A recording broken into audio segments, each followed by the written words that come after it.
think he seems pretty sure that's what you thought of him and why you sent him to the wilderness for 8 weeks. Are you scared that when you go back to your normal life, you'll fall back into old routines or habits that took you on your journey? I already have. But the whole point of going out there was knowing that I will not be perfect and I will mess up, which I already have. Oh, shocker. She's using him for content again. It's all sunshine and rainbows. Yay, I'm so glad to have my son back. Meanwhile, this lady isn't even letting him sleep in an actual bed at home. She just wants to make sure that he knows she has control over his life for as long as she possibly can. Allegedly. People started unsubscribing in droves, and when things come to light, they really come to light, and all of the problematic parenting that Ruby had documented for years was now under scrutiny, not by fans, but by the public looking for the unfit parent, and I think they found it. Are they okay? Are they okay?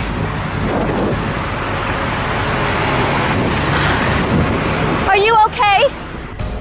Russell? This was my first car crash. And you know what? I want to tell you something, and I want you to really listen. We should have been in that crash. By the way, they weren't in this crash. They did witness it, and Ruby makes sure her camera is rolling to make sure she can post herself, checking on the drivers who were in the crash, which, by the way, if someone just showed up at my window, like I was in an accident a few months ago, if someone had just shown up and instead of like assessing if I'm okay, what's the situation, and they were just filming me like this and like getting the selfie shot, I would be livid. That's that reality, because I wouldn't be consenting to that and that driver wasn't consenting to that. That's just like really says a lot to me about her mindset. But then when she's saying we were supposed to be in this crash, the only thing that that's doing is instilling fear in her children by telling them that they should have been in that crash. The really effed up thing there is that could have, I don't know if this did or not, that could have generated anxiety for the children of being in cars. I am dealing with such a profound amount of anxiety after the accident. I can't, like, I can't drive right now. Like it becomes too much. And so imagine the children in that situation. Or when Kevin gets COVID and Ruby asks the family, do we all Get COVID! get COVID? We're gonna stay home anyway, so Do we all share a communal cup? a communal cup? Like, You only got a little gist of it on camera. All of the discipline takes place off camera. But one of the consequences is she will not be getting her nails painted for a solid month. And that's like her favorite thing, is to have me do her nails. all the discipline takes place on camera? Julie has asked that we not show her face. Do you want to tell us what happened?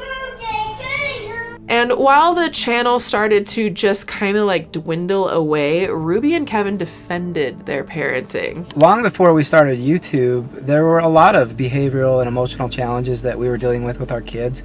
And we've been consulting with mental health and emotional health professionals for years. And the things that we show and share and the things that many of you are criticizing and calling abusive are actually things that mental health professionals have counseled us to do. Who are these mental health specialists, you say? Because the Franke's actions and filming their kids on top of that literally flies in the face of what we know about fostering a safe and stable childhood from a mental health perspective. And the public seemed to agree, and the Frankies started posting less and less and less until one day they just didn't post anymore. But just as soon as we can say thank the good Lord that it's over, Ruby finds another way to broadcast herself on the internet, because yay. Plus. Okay, it's another of these movements that are going on in our world that is divisive. Well, it is. I mean, they're putting meaning on the words, and I don't So any other YouTuber would probably have stepped away from the platform after a whole bunch of strangers called Child Protective Services on them, or at least released some kind of half-assed apology video. Although we know not everyone does apologies, but you know, whatever. But Ruby's not just any old YouTuber. No siree, she's got a whole new grift. I mean business going. Welcome to Connections. I'm Jody Hildebrand. And I'm Ruby Franke. So let me ask you a question. Would you like to spend hours upon hours listening to Ruby talk about her personal life? Do you want Ruby Franke to teach you about how to heal from stress and anxiety? Like, if you answered yes to any of these questions, do I have a deal for you for the low price of $5,000? Connections, a mental health support organization, will give you access to the one and only 8-passenger mom that for a period of 6 whole weeks, or if you want to spend even more time with her, you can get the 18-week program for $15,000. I wish I was joking, but no. I'm not. That's right. Ruby is now turning over a new leaf as a mental health counselor and shifting her focus over to a little channel called Connections. Ruby Franke, certified mental fitness trainer. Well, okay. What the F is a certified mental fitness trainer? Okay, I had to take to the Googler and ask the Googler machine. So it seems to be not a thing that exists in nature. It's not real. It doesn't exist. But I guess this plays off of the phrase mental fitness, which itself is kind of teetering on the edge also of just not being a thing. So some define mental fitness can be defined as having and maintaining a state of well-being and cultivating awareness of how we think, behave, and feel. So cool. But with Ruby and this thing, this is sketchy at best and dismissive of mental health challenges at worst. So to then tack on certified and trainer, these are like professions. It's a lie is what it is. Connections is allegedly I'm sorry, I'm laughing. This is my coping mechanism because the petty is just in full abundance with me. We just did the Duggars. So Connections, again, allegedly is a mental health counseling company operating out of American Fork, Utah. They offer classes, therapy sessions, pre-recorded podcasts, all aimed at pulling you out of your distortions. You'll hear that word a lot, and helping you to live in truth. In fact, one of their main bags is the principles of truth. I want you to be here. We want you to then be thoughtful about what you think is going on. And instead of just reacting to the statements that are made or the questions that are asked, we are interested in when you feel triggered, because many of you have been triggered, and we know that because of your responses that you're giving. And you'll even say, this is my opinion, this is my perspective. And of course, that's what we do. We give those kind of things. And we're inviting you to see something else. We're inviting you to, instead of giving an opinion and a perspective, we're inviting you to learn principles of truth so that you can offer that to another person. So no perspective then? Karen? Well, first off, I guess Ruby's new BFF doesn't want to hear perspectives or opinions except for her own. That's Jody Hildebrand. Did I say that right? I think I did. Now, unlike Ruby, Jody does have a master's degree in educational psychology and actually is a licensed counselor. Well, correction, I should say was licensed and then wasn't and then is licensed currently. You know, there was just this small little 18-month period where her license was suspended for divulging patient information to people who weren't authorized to receive it. You know, no big. Who needs medical privacy? Well, more precisely, she told her client's school, Brigham Young University, a classically Mormon university, that her client / their student was addicted to corn. Yeah, she divulged that. And she also told the elders of his LDS church, and he lost his privileges with the church and was kicked out of BYU. So nothing says open, embracing church practices like throwing someone out when they're having a bit of a challenge. Now, the man who was kicked out and all of that, who wishes to remain anonymous, said that Jody was charging him up to $2,000 a month, and that she spent hardly any time knowing about my life. She didn't want to talk about my personal goals or my progress. She would only threaten me that if I didn't take more sessions and have my wife take more sessions, the alleged addiction would destroy my life. That is a form of gaslighting, abuse.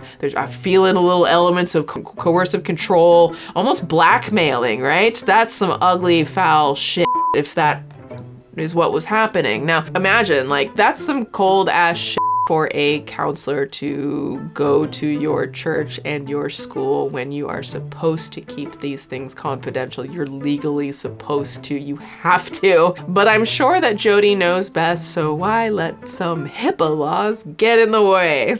Those nasty little HIPAA laws. They're just so, like, such a party pooper, okay? Always just killing the vibe, HIPAA. So let me just say that every single person, man, woman, or child, goes into distortion, and that each one of us are responsible to learn 3 core principles: impeccable honesty, rigorous personal responsibility, and vulnerable humility in order to stay connected. So distortion is the choice to disconnect. It's a choice to disconnect. So all of us want to have relationships, and we all want to be connected in those relationships. However, few of us understand that connection is an outcome of living those 3 principles. And so distortion is its counterpart. And so if you don't understand connection, then you won't understand that you're disconnecting. Oh my gosh, okay, whatever. I guess we'll all go in distortion, but it's a choice. Why does this sound like such simple advice that's also undefined and equally as confusing? Like, this is just the type of, like, smell your own farts while chastising others for smelling farts that Ruby Franke can really connect with. And these 2 jackals are now tag teaming the world with their holier than thou propaganda. Whew, just have several seats, okay? Again, that cement, I'm bringing out that cement. You might need to sit down for a little while, think about your actions. My own perceptions, my own feelings, and my own behaviors. And so safety, when I hear that word, I'm always looking for the most. So I have to do something in order for you to feel safe. Boom, control. There's no truth in me doing something in order for you to feel safe. Safety is about you. Now, you may agree with, it's fine to be transgendered, as they call it. That's just a made-up word. Somebody made it up. You know what else is something that somebody just made up? Certified mental fitness trainer. I'm sorry, I had to point that out, okay? If you want to talk about living in distortion, you're kind of distorted because that doesn't exist. Okay, I'm sorry, let's continue. Transgendered, as they call it. That's just a made-up word. Somebody made it up. And there still isn't any truth to it. It doesn't matter how you angle it, how you talk about it, how many people support it. There's no truth in I was born in a wrong body. Even though someone says, but I feel it. I feel it. Doesn't matter if you feel it. I feel all sorts of things on a daily basis, and most of it's like completely dramatic and wrong. Oh, there it is. But it's not just their bigoted, transphobic views that are the truth. No, if you listen to these 2 clowns, basically everything you ever thought was a distortion, y'all watching me right now, this isn't real. This is a distortion, okay? So anger in and of itself is simply a very strong feeling of opposition. And so opposition is simply a disagreeing of, it's a disapproval of. And so, yeah, I could use my anger to say I strongly disapprove of attacking. Is being violated, and that is what then triggers me to perceive in this direction of truth being violated. That's not okay. And because I am a lover of truth, I then feel this strong emotion to oppose the distortion of principles. Holy crap, y'all. I thought 8 passengers was bad. These hoes out here in these streets just full on chuffing their own farts out here.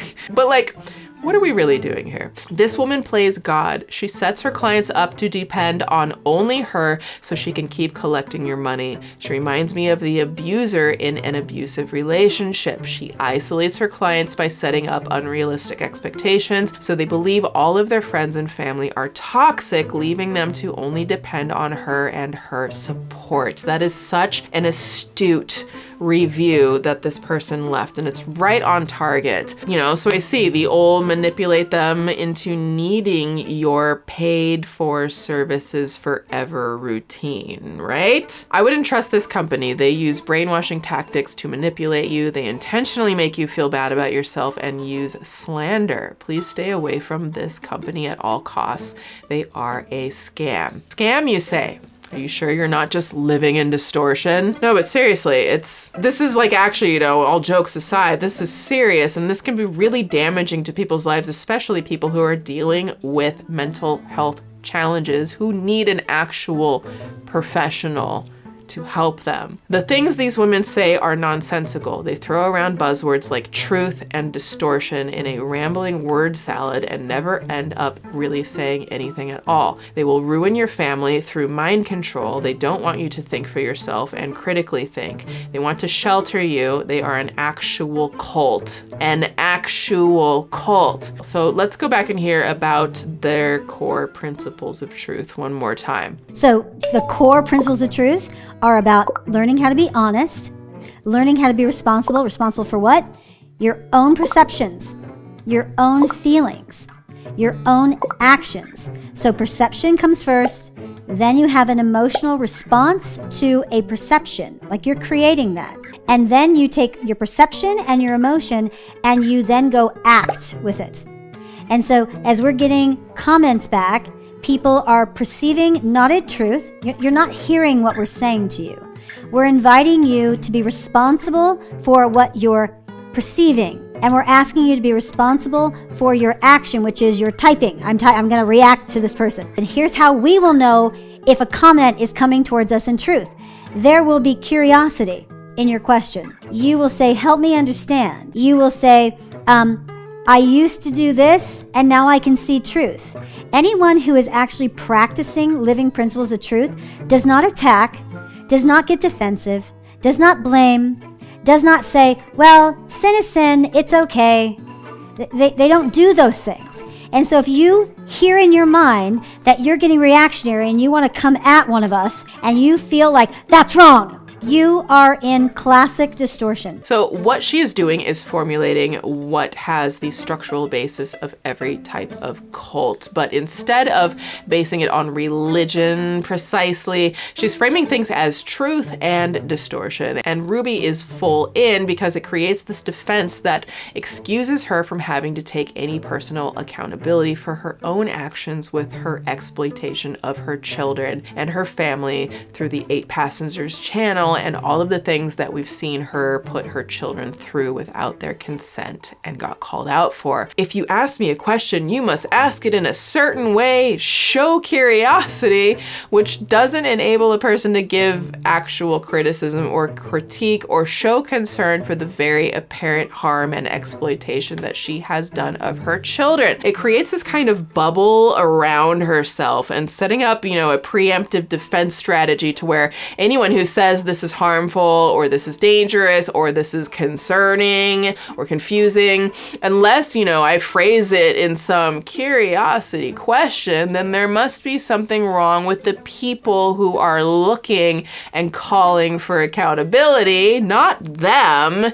You see how they could do no wrong and everyone else is doing wrong all the time? Because they just call it distortion, because they're the purveyors of truth. You know, and it's like, then they're like, you know, building this defense strategy with a little army of servants who are indentured through mind controlling therapy and manipulative techniques and gaslighting, who are paying money to them. This is a slippery slope, because the more someone buys into this, the more even psychologically obligated they feel that they should believe in it. it. You know, the more money they spend, the less they want to realize, and certainly don't want to admit that it might have been misguided or foolish or they were tricked. And so these people who are paying this money will defend Ruby and Jody when other people come at them with, you know, without a sense of curiosity. It's just like, bitch, you know, we know what we're seeing and we're calling it out as we see it. How's that for your principles of truth? But seriously, the foundational building blocks for nearly every cult that we've seen in modern time is that the leaders of the cult are creating a fortress around them with their followers by training their followers to believe that the leader cannot be questioned. You know, if you have a concern about something the leader is doing, or if you don't believe in something the leader is doing, then you can only softly approach the leader on their terms and in the way they specify and dictate. You have to approach them. So they're building this fortress around them of people who will not question their integrity and will not question their actions, and instead will defend everything that the leader does and call it truth. Gross. I'm just now realizing that Ruby's been talking like this for years. She slid this stuff in almost unnoticed. Okay, you guys, I need to go have a talk with Russell. The fact that he's not willing to sit with me and be humble and talk is a big demonstration to me that he has some distorted views and that he is in a lot of shame. Oh, there you are. I was just talking about you. Do you want to come sit with me and talk? I'm gonna get down on your level. That sounds like... That is your decision to eat those desserts. I guess that's what I get from teaching you truth. I guess you get to turn it around and throw it at me, huh? You're right. The truth is, it is not my fault. It is your own fault. Son of a b****. She's been drinking the Kool-Aid the whole time, and now she's full on connections, moms of truth on this horse thing. But like, the question is, has this done any good for Ruby? Now, I've been in social media for many years, and I have been a mother in distortion more years than I've been a mother in truth. I've got video footage of me being in distortion for years before that. You see how humble that is? That's humble. She's telling you. I was in distortion. I was harming my kids. I was being selfish. Being super neglectful. Was that Ruby Franke admitting that she was neglectful?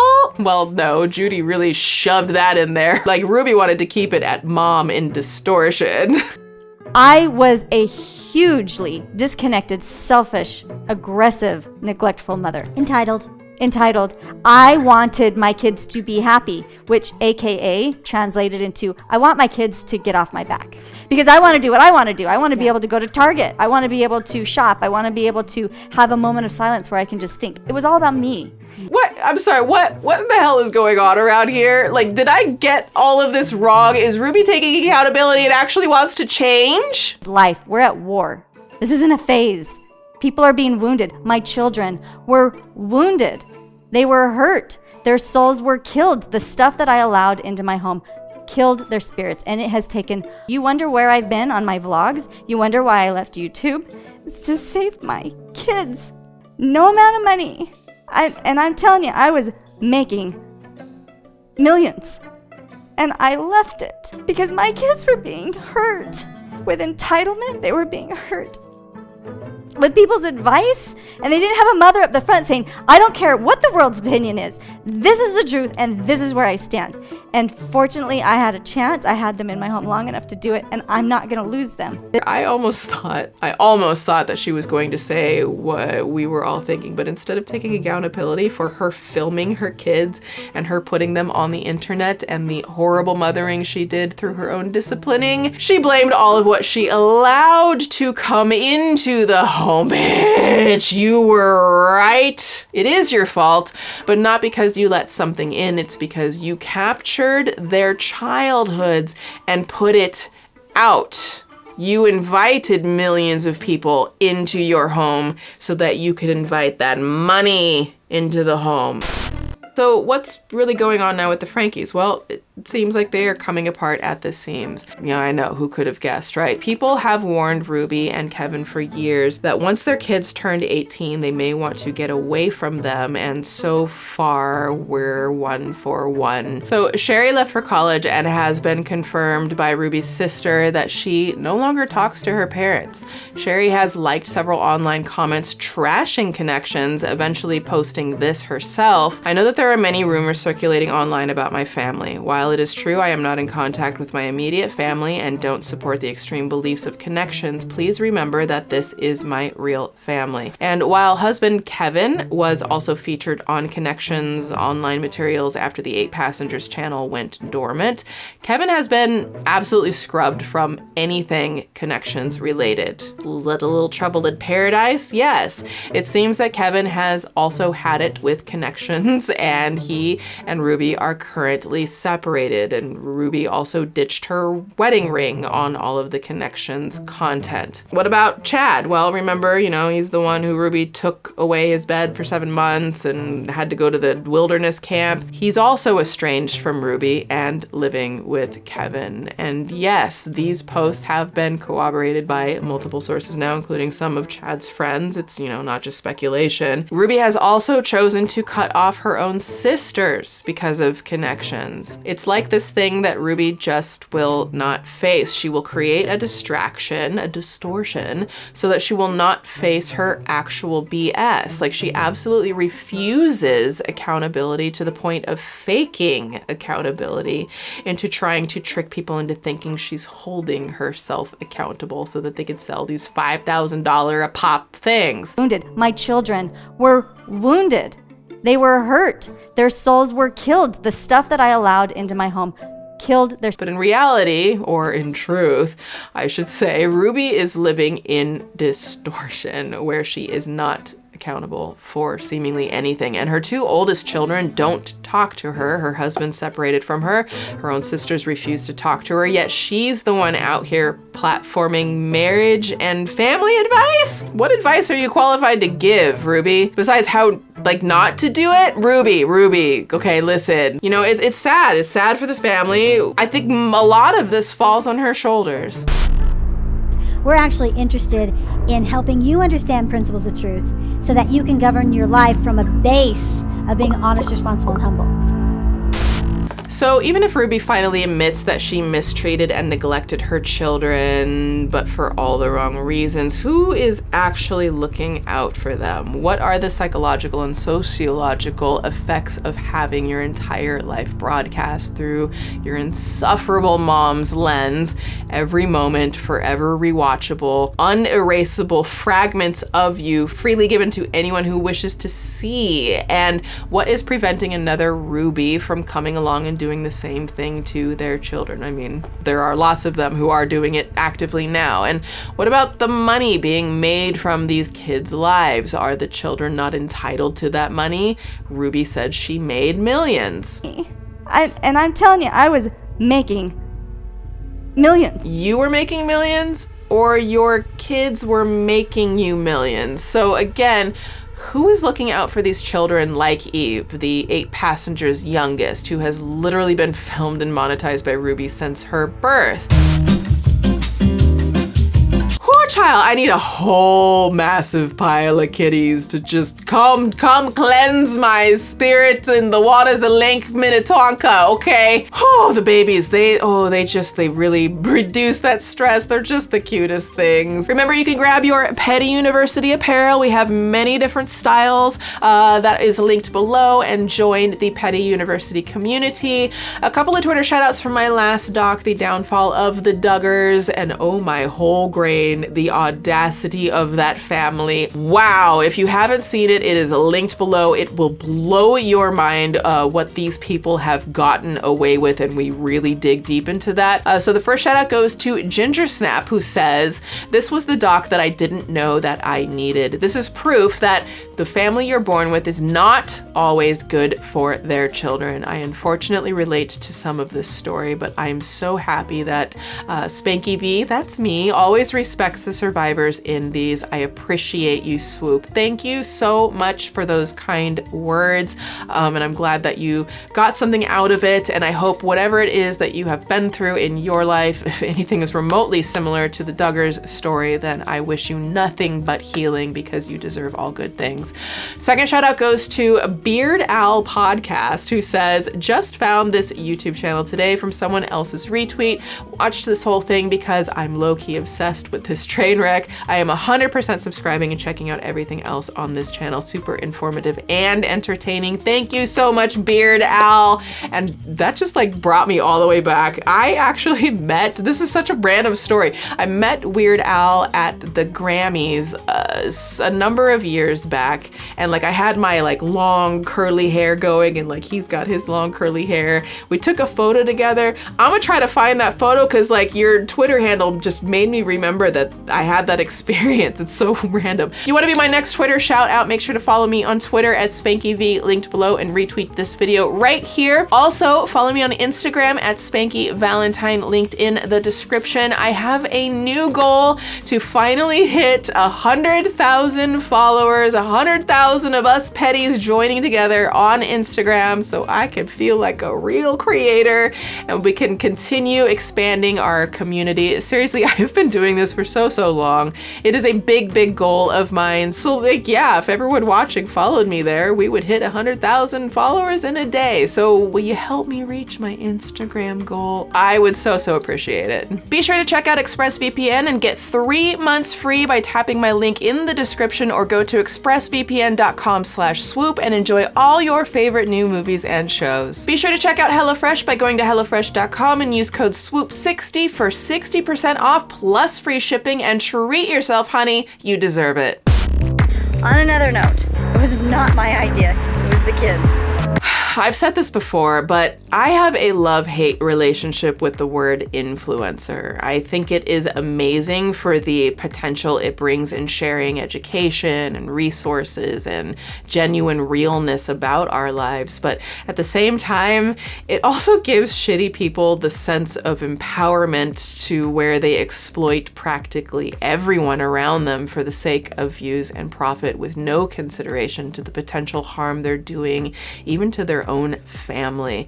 And all I keep asking is, what's your price? Like, how much money does it take to be willing to sell your family's privacy and potentially force trauma upon them for the rest of their lives? Now, are all family vlog channels inherently bad? I don't know. Time will tell as kids get older who are living through this. I'd like to think that there are some family channels out there who are doing it responsibly. And if you know of any, please leave their channels in the comments, because I would like to see and know that not every family channel winds up like 8 passengers. Filming your kids doing cute things is totally fine, but forcing cameras nonstop in their faces during their most vulnerable, formative times in life is another thing. It's abusive, full stop, in my opinion. So often these channels hit a downward spiral into the dangerous world of abuse and parentification, coercive control, and gaslighting. And it's giving Duggars 2.0 with often no end in sight until the children become adults. And so at the end of the day, it's like I always say, we as the viewers have the ultimate power and control in how these family channels operate, simply by choosing not to watch them. If we don't tune into their influence when they turn on the exploitation, they no longer have a platform to influence on, and hopefully their kids are just a little bit safer. But you know what, as I always say, when all else fails, stay ready, stay petty, class dismissed. Swoop!